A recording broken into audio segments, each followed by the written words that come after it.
The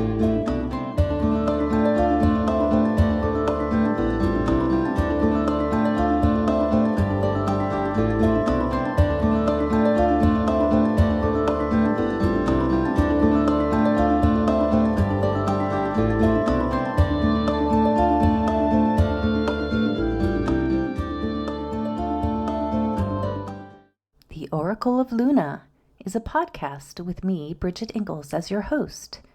Here we have conversations with real live, present-day goddesses who are actively and courageously doing their magical work in the world.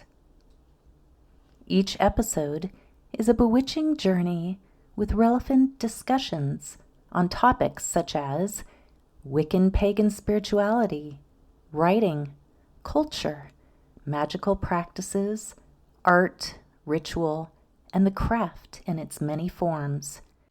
Hello, listeners!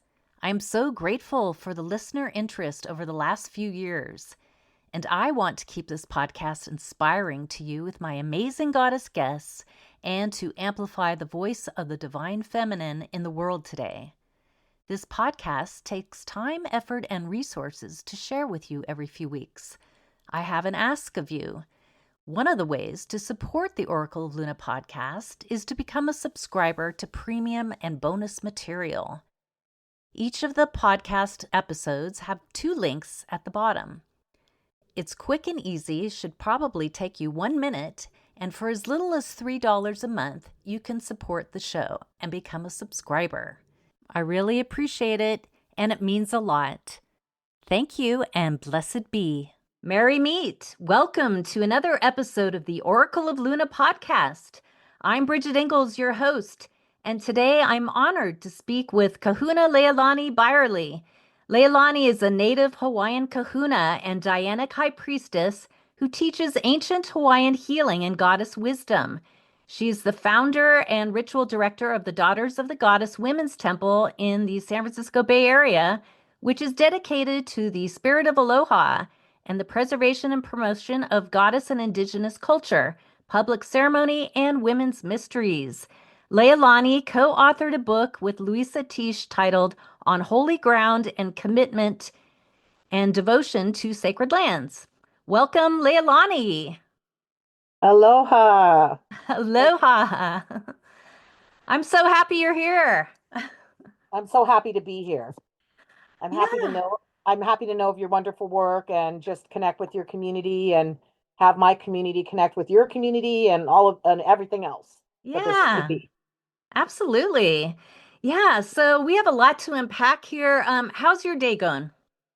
So far so good. It was kind of family weekend with my daughter's sons, my 3-year-old twin grandsons and their big brother who's Ace, who's 4. So I was doing we call grandma in Hawaiian is tutu. So it was a tutu morning, and then of course being excited to get ready for this. So it's been a good every day in the life of a spirit woman with all the things we balance and juggle. Yes, we wear many hats, right?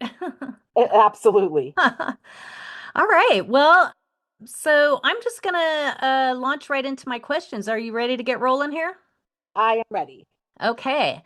So I usually start out asking my guests, how did your spiritual journey with the goddess begin? Can you tell us a little bit about your early spiritual beginnings?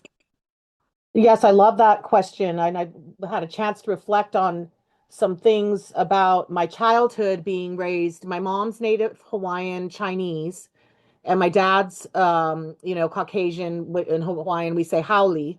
And so I spent a lot of time in the islands with my mom's family.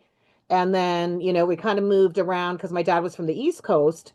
But I recall as young as I can remember stories about the goddess Pele, the goddess of the fire and the volcano. So I remember my grandmother, even though I come from my grandparents were very devout Catholics, that even with the Christian upbringing, there was always a very strong connection with the indigenous deities as well, and storytelling about how the Pele, the goddess of the volcano, would appear to visitors on the road, and sometimes they'd pick someone up and then they'd look in the back of their car and they were gone. And there's certain areas on Oahu that you drive over that you're not allowed to take any pork because it's sacred to her. So there were these kind of like, sort of legend, a little bit, intense, and a very deep respect for the supernatural world Mm-hmm. in our indigenous Hawaiian culture. You kind of tapped up against with traditional values. And I always felt very, very, very connected with the ancient, goddesses. And, even when I went to high school, you learn about the Roman goddesses and Greek gods and goddesses. And I've always felt resonant with that. So once it Hmm. kind of evolved more, it just has seemed like a very organic and natural process. Yeah. Well, I lived as a kid, our family lived in on Oahu in Kailua for a couple years. Oh, I So, love Kailua. yeah, so and I went to Catholic school and so I kind of familiar with like we lived like four houses down from the ocean and I just kind of familiar we're a big Howley family and got familiar with the aloha spirit and just being in the ocean, swimming in the ocean every day after school and the menehune. There was talk about menehune and what those were, and but we did hear about the goddess Pele too. So I'm a little I bit, love thank you for bringing up the menehune, because of course we hear about the kind of like the menehune, I guess, like the leprechauns of Hawaii that yeah, come and do magical things in the night and build right. villages, or maybe if your keys lost, there's kind of a trickster energy. Yeah. Yeah, it was a big adjustment, but pretty cool. That culture is amazing. You mentioned you had some aunts and maybe your grandmother. Like, did they influence you on your spiritual path? Definitely. My mom's mom, my grandma Chong, she is descended from one of the legal advisors and court members to our last reigning monarch, Queen Liliuokalani. Oh, wow. Yeah, so she always was very proud to talk about, in Hawaii we had a monarchy, we had our own nation. She'd talk about the spirit realm, and so she really kept those things alive with us. And I know that some people didn't necessarily believe in all the old ways of being, but I know that a lot of times even the European priests that traveled to the islands for their own, service and missions came to believe some of the stories that were told that were seen as myths or legends, because Hmm. they actually saw some of the truth and the belief and the energy. The spiritual mana is Oh, so strong. yeah. Yeah, it's so strong there that, Oh, yeah. we'll talk a little bit more about kind of like other types of spirituality that I'm connected to with, casting the circle in the directions. But I feel like whenever I go to Hawaii, the islands, like the mana of the island so strong, it's like, oh no, you don't need to cast a circle here. We cast the circle for you to be here. Right. Yeah, Yeah. there's deep magical energy there.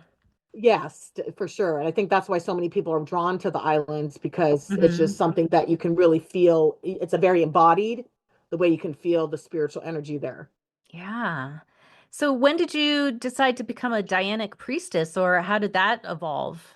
Well, actually, there was this wonderful program. I think there's still kind of like an incarnation of it in the San Francisco Bay Area, where you could get your master's in women's spirituality. And it was started by all these amazing teachers like Luisah Teish and Vicky Noble and Hmm. Eleanor Gaydon, and people that, if you're involved in any kind of women's spirituality or goddess spirituality, these names and more.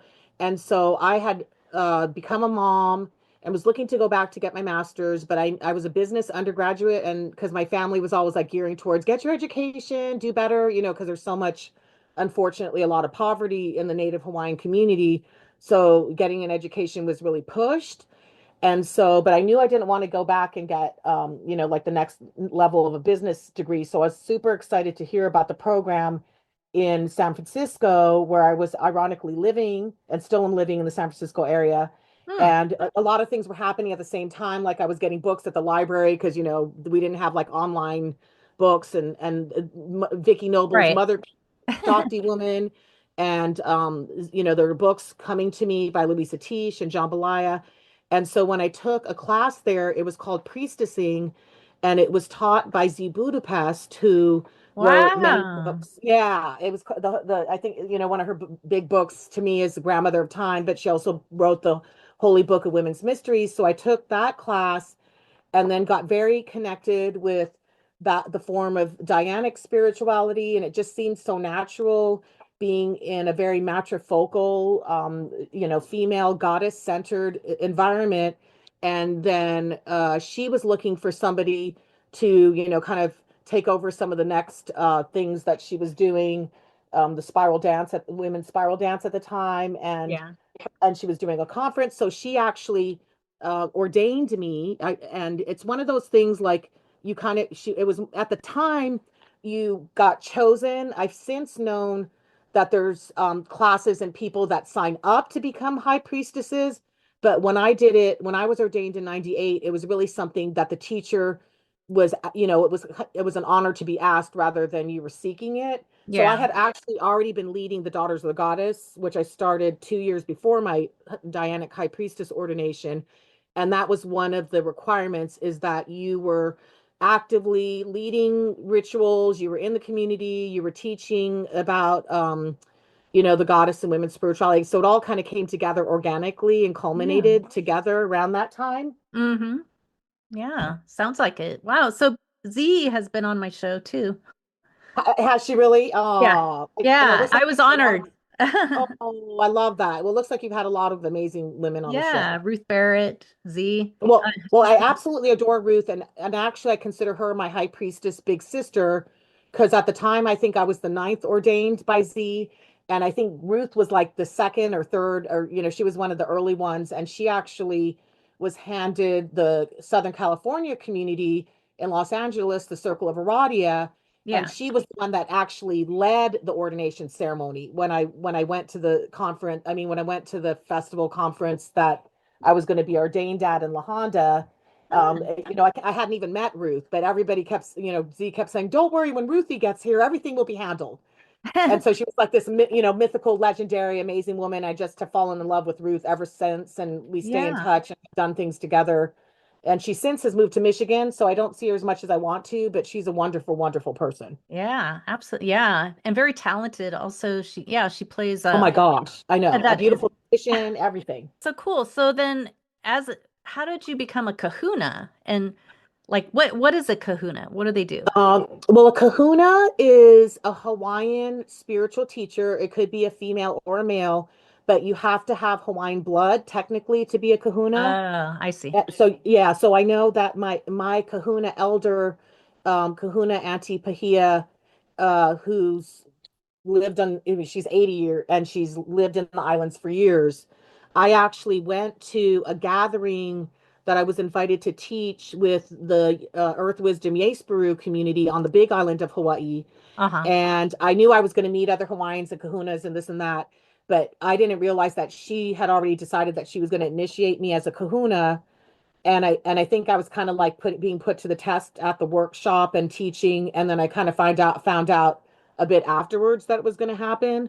So that was also another process where you're not necessarily asking for it or signing up for it. It's somebody that it's a recognition of what you're doing. Mm. And so that happened in 2008, kind of probably about 10 years after my Dianic High Priestess ordination.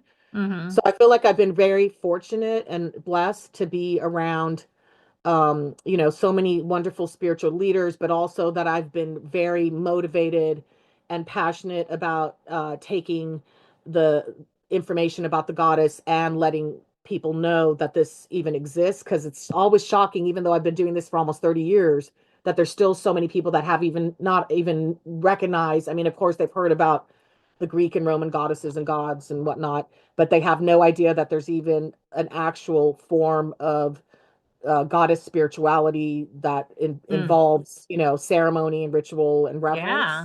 Yeah, so I love that you're doing something so public, just to Yeah. continue to get the information out there. Not that I necessarily expect everyone to become a goddess worshiper, but we should at least know that that is a choice, and I think it's still not known. Yeah. Well, it does. It's not in any of the history books we're taught in schools, right? I mean, True, kind true. of learn about it through the internet or, maybe word of mouth or books. That's Yeah, it's kind of like almost like you happen upon it almost. I think now it's yeah, better probably with social media, but yeah, it felt like you almost had to dig for the information. yeah.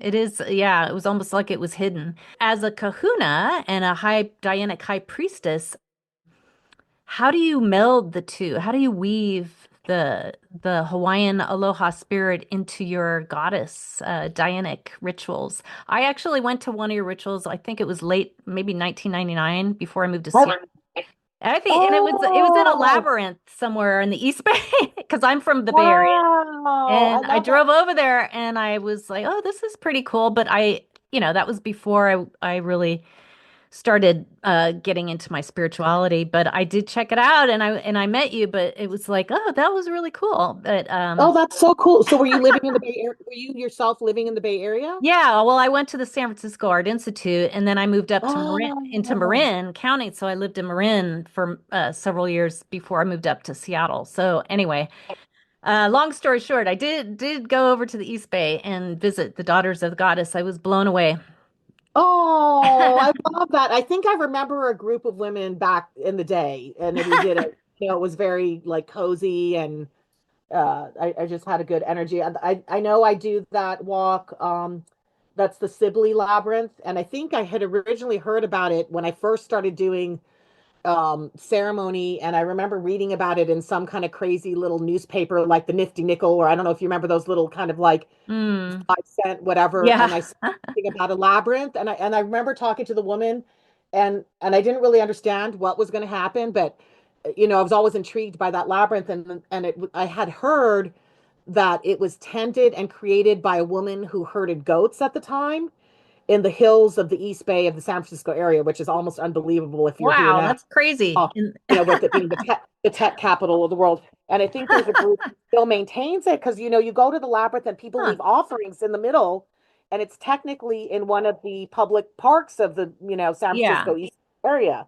I forget it was So yeah. Mount Diablo. Was it that far? I forget, but it was a long time ago. It was like I said, it was like 1999 or something, I think. But Oh my gosh, that's so cool. Yeah. So I think that it's interesting because when I was thinking about how things are melded together with my Dianic spirituality and my Hawaiian background, it's interesting because I thought of Ruth Barrett because she's Jewish and then she's Dianic. So she's like, how do you bring those things together with your culture and also the Dianic piece? And for me, it's just bringing forth, the deities of the Hawaiian, the goddesses of the Hawaiian pantheon, hmm which there's so many. I'm not by any means knowing every single one there is, but teaching that. But also, I do honor. I'm multicultural, so because I have European ancestry as well, we do goddesses from the other cultures as well. And there's always been a very multicultural energy with both my teachers and the students I work with that are Asian, African American, a mixture of a million things. Sometimes you don't even know everything that you have, and you think what you are isn't even what you are, as people are delving into their DNA. hmm So just bringing forth the multicultural goddesses into ceremony. And then we do partially Hawaiian chanting in the mm ceremony. Then we also do cast a circle. So we bring in hmm that energy of the element of the direction. So just kind of just, a mixture of all the different pieces. mm And depending on what rituals, sometimes I'll feel like, oh, this ritual's meant to have more Hawaiian chanting, or this ritual, the circle would be cast, and then we say the charge of the star goddess. So I try to bring in as many of the prayers and different things as I can as Yeah, that's possible. really creative. I love it. I was on Ava Park's one of her rituals. I think it was last year. I think you were a guest. And my Zoom went Oh out, my but you gosh. were a guest, special guest, and you were gonna do a hula dance. And I thought, oh, this is so great. I get to see Leilani do a hula dance, but my Zoom froze just as you started to do your hula dancing. But I was just gonna mention that maybe the hula is definitely Hawaiian. If you integrate that Oh, into yes. Oh, thanks. That's a good point. And I'm so sorry about that because I think that ritual that I don't know if that was the one that was maybe not just this last fall, but it was almost a year ago, I think. Technology sometimes is for whatever reason. So I know there was the woman that was running Ava's Zoom thing ritual, I think Maka, or I love her. But anyways, Oh, somebody Mata, was like, Mata. I think it was I don't think it was just you because she was holding a handheld camera and there was one point where some of the people were like, "Hey, Leilani, I felt the energy." But I think I mostly was seeing like a dog's tail, because her dogs were there. Yeah. So I was just kind of like, I have no idea what the Zoom people are seeing. I'm so sorry, but I'm Yeah. hoping that the blessings and the energy came through. So yeah, but definitely the hula, and I love to do hula as much as I can because I think that hula is prayer in motion, and that's one of those embodied spiritual experiences where you're channeling. And if folks are in the room and feeling the combination of the hula and also the energy of some of the songs I like to use, because I even will do something where I'm casting the circle with the hula.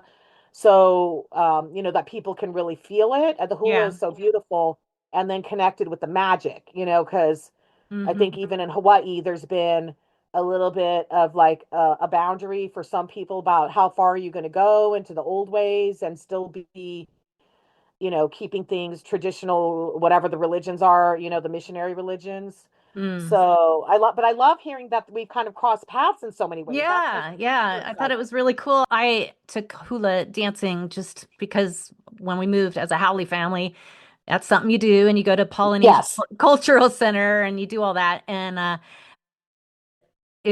I just remember being fluid, feeling the fluidity of that dance and how the arm movements you can bring from above to below. And that was like an early memory. I was like 7, but it was Oh, it was that's cool. so that's a good age for you to be introduced to things because Yeah, that was as young girls were so open to spirit and energy, and that's such a pure time.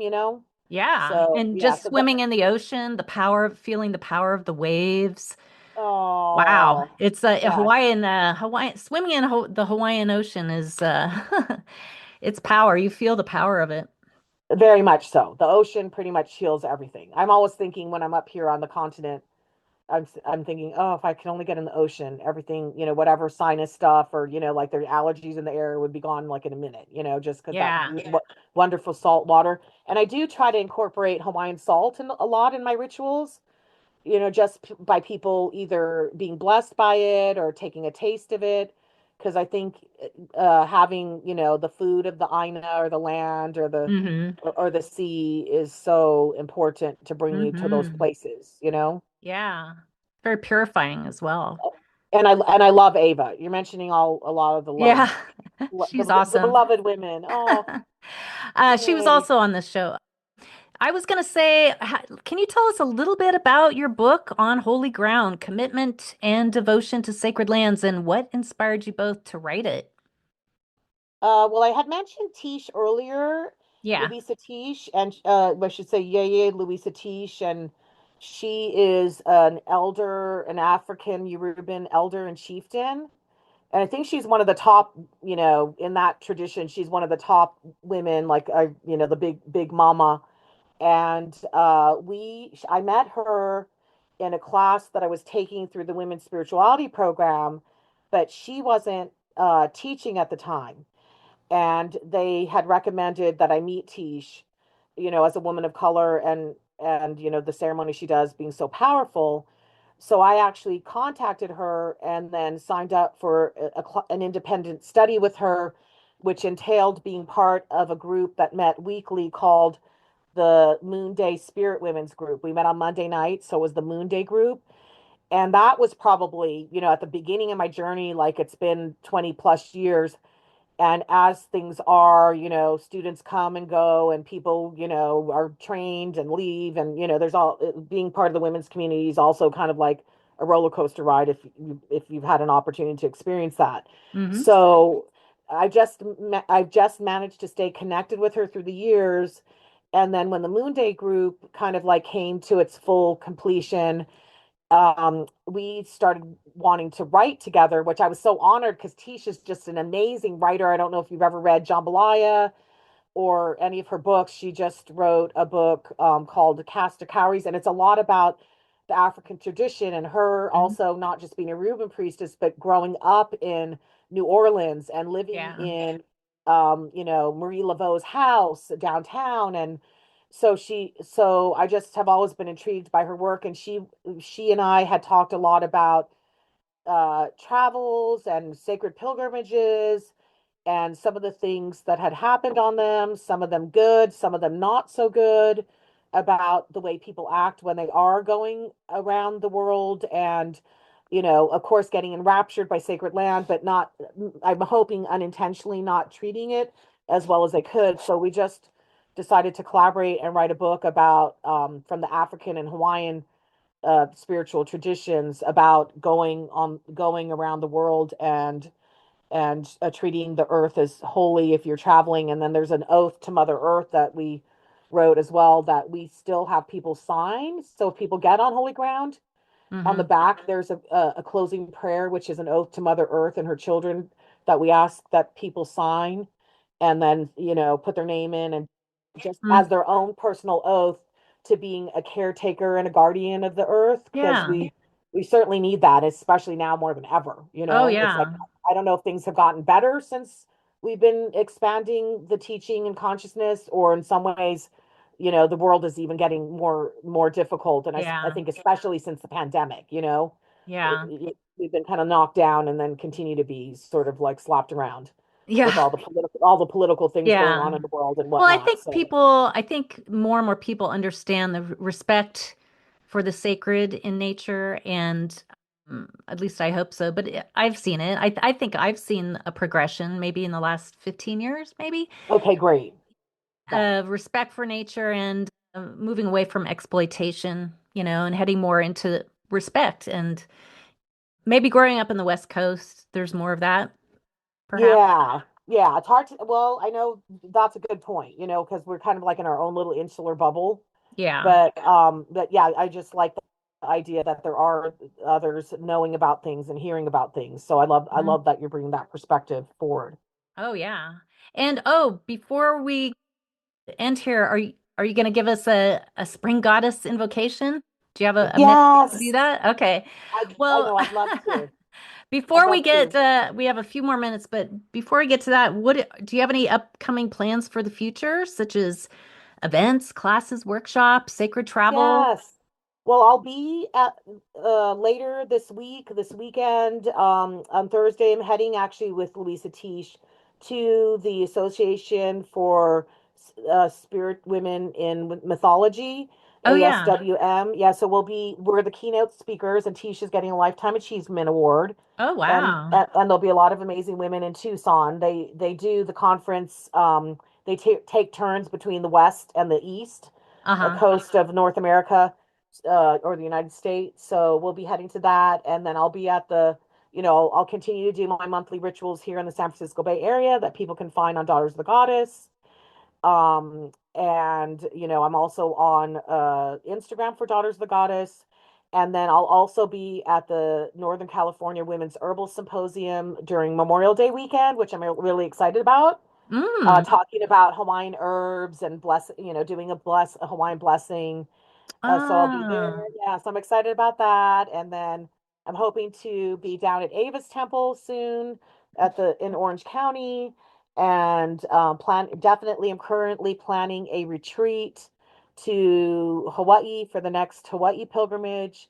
And we also have what we call the Temple Townhouse here in California, where I am doing individual and small group trainings Mm-hmm. and having women come here for, short weekends to receive learnings and trainings, because I'm feeling like I want the world to be trained up and ready to go, Yeah. get the next generation, or even women, that at any age, that some women don't get on this path till they're in their 60s, and any time is great. Yeah. That's wonderful. And what is your website for our listeners? Okay, it's www.daughters, plural, daughtersofthegoddess.com. Okay. Great. Yeah, and if you Wonderful. and there's a place you can write me. I get back to people, I love to be in touch. So definitely if you don't hear Okay. back, let me know. Ah, And we also have wonderful. we have a Facebook too, Daughters of the Goddess as well. Perfect. All right. Well, that said, are you ready to give a blessing or invocation to the goddess? I am. So I just Okay. want everyone to just take a moment to get seated comfortably if you aren't already, and take a pause and just take a deep breath in to your belly and letting it out, and just coming more deeply into the space and just feeling the beautiful energy of, we just did an Astara ritual, which is very connected to the Easter celebration of eggs and fertility and prosperity and new beginnings and birth, just bringing that beautiful spring energy into your being, into your body, around you, to your altars, so that all the newness of spring will be here to release the lessons and the things that need to go from winters past, sweeping those behind and just breathing in the beautiful birth, cracking open that egg of whatever it is you're bringing forward into the spring as your bouquet of what you want to bring forward in the balancing of this time of year, of the light and the dark, and feeling held by the mother, by the goddess, by the maiden mother crone. And mahalo and thank you and aloha for this blessed time together. Well, that was beautiful. Mahalo, Kahuna Leilani. You're so welcome. And thank you. Yeah, thank you for all that you do in service to the goddess and inspiring us with your aloha spirit and all your devotion to the sacred feminine and responsibility to the land and life. So thank you and blessed be. Mahalo and blessed be to you, Bridget. Yeah, it was so nice chatting with you. And thank you to our listeners for joining us today. Well, I'm going to sign off here soon. So thanks again, blessed be, and bye bye. Bye bye. Aloha.